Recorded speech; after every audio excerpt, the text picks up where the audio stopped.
नमस्कार, मैं हूं श्रुति और आप देख रहे हैं impact live.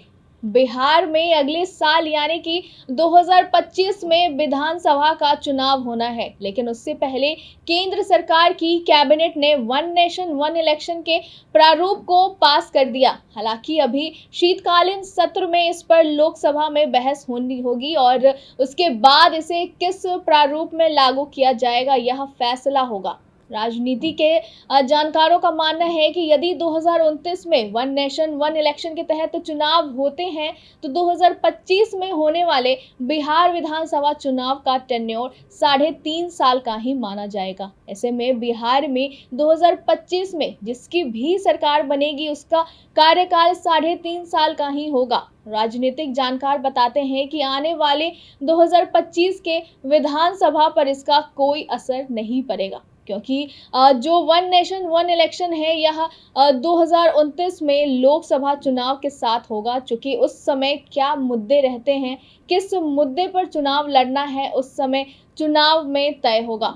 One nation one election में वोट देने के अलावा आम लोगों को बहुत लेना देना नहीं होगा। हमें इस दिशा में आगे होना है और मैं चाहूंगा कि देश ने बार बार चुनाव इस देश की प्रगति में रुकावट बन रहे हैं, गतिरोध पैदा कर रहे हैं।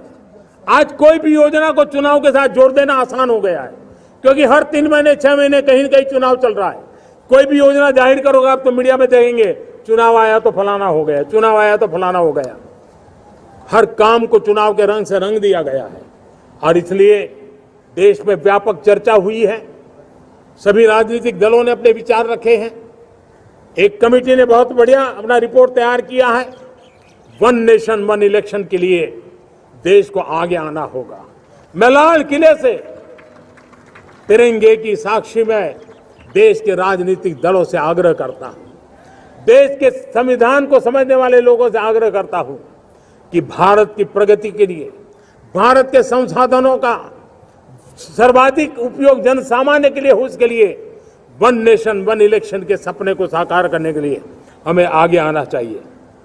वैसे देश में वन नेशन वन इलेक्शन के तहत चुनाव हो चुके हैं। आज़ादी के बाद देश में पहली बार 1951 में लोकसभा और राज्य के विधानसभाओं का चुनाव एक साथ कराया गया था। उसके बाद लगातार यह सिलसिला 3 चुनाव तक चलता रहा। 1957, 1962 और 1967 में एक साथ लोकसभा चुनाव और राज्य में विधानसभाओं का चुनाव कराया गया था। वन नेशन वन इलेक्शन को सुचारू रूप से चलाने के लिए पहली बार 1951 में बिहार, मुंबई, मद्रास, मैसूर, पंजाब, यूपी और पश्चिम बंगाल का कार्यकाल बीच में समाप्त कर दिया गया था। 1967 के बाद यह सिलसिला टूट गया। बीच बीच में कई राज्य में उपचुनाव हुए और अब तक फिर से एक साथ पूरे देश का चुनाव नहीं हो पाया है। अब पूर्व राष्ट्रपति रामनाथ कोविंद की अध्यक्षता में कमेटी बनाकर इसे फिर से करने की एक पूरी रूपरेखा तैयार की गई है, जिसे केंद्रीय कैबिनेट ने मंजूरी देकर 2029 में चुनाव करने की बात कही जा रही है। यदि 2029 में वन नेशन वन इलेक्शन के तहत चुनाव होते हैं तो बिहार के साथ साथ कई राज्यों के विधानसभा को भंग करके फिर से इलेक्शन कराया जाएगा। ऐसे ही तमाम खबरों के लिए देखते रहिए इम्पैक्ट लाइव। शुक्रिया।